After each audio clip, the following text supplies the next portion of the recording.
মাঠে ঘুড়িদের লম্বা লাইন দেখে ভাবলাম নিশ্চয়ই ডাক বিভাগ মহাকাশে নতুন ডাক পরিষেবা শুরু করেছে।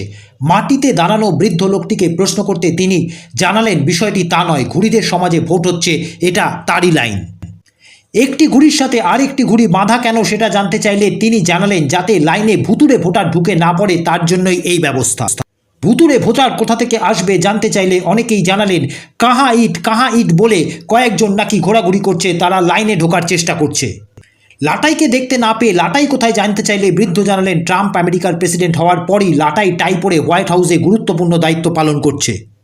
ঘুড়িগুলি এতদিন বাক্সবন্দি রাখা হয়েছিল কেন জানতে চাইলে বৃদ্ধ জানালেন এটাই কাইটতন্ত্র, এখানে ভোটারদের বাক্সের ভেতরে এবং ব্যালট মাঠে ছড়িয়ে রাখা হয়।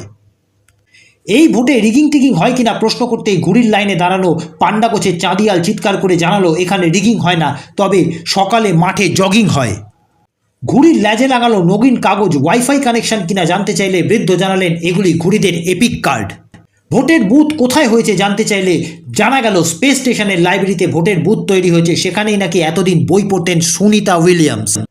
ভোট দিয়ে ঘুড়িগুলি আবার বাক্সে ফিরে আসবে কিনা জানতে চাইলে বৃদ্ধ জানালেন একটা দুটো ঘুড়ি ভোটের লাইনে ভোকাট্টা হয়ে যেতেও পারে, তবে সেগুলি বিচ্ছিন্ন ঘটনা, মোটের ওপর ভোট শান্তিপূর্ণভাবে হচ্ছে।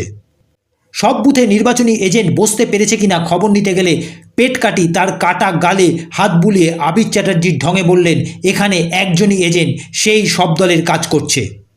ভোটে মানজাদের ভূমিকা কী এই প্রশ্নের উত্তরে বৃদ্ধ জানালেন চীন থেকে আসা মানজাদের বাঁ দিক ঘেঁষা বলে নির্বাচন কমিশনে অভিযোগ দায়ের হয়েছে, শোনা যাচ্ছে চীনা মানজাদের জামানত বাজেয়াপ্ত হবে।